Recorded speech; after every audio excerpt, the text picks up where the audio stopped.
বাংলাদেশের সঙ্গে নতুন করে আস্থার সম্পর্ক গড়ে তুলতে চায় যুক্তরাষ্ট্র। ঢাকা সফররত মার্কিন সহকারী পররাষ্ট্রমন্ত্রী ডোনাল্ড লুর সঙ্গে নিজ বাড়িতে নৈশভোজ শেষে একথা জানান প্রধানমন্ত্রীর বেসরকারি শিল্প বিনিয়োগ উপদেষ্টা সালমান এফ রহমান।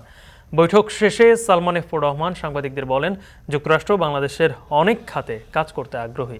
এর মধ্যে রয়েছে জ্বালানি খাতে বাংলাদেশ, ভুটান, নেপাল, ভারতকে সাথে নিয়ে আঞ্চলিক কানেক্টিভিটি গড়ে তোলা। এছাড়া যুক্তরাষ্ট্রে অবস্থান করা বঙ্গবন্ধুর এক খুনিকে ফেরত আনা এবং রোহিঙ্গা প্রত্যাবাসনের সহযোগিতার ব্যাপারে আলোচনা হয়েছে বলে জানান প্রধানমন্ত্রীর বেসরকারি শিল্প ও বিনিয়োগ উপদেষ্টা। আর তথ্য ও সম্প্রচার প্রতিমন্ত্রী জানান, আরও নিবিড়ভাবে বাংলাদেশের সাথে কাজ করতে চায় দেশটি। সে লক্ষ্যেই আলোচনা অনুষ্ঠিত হয়েছে।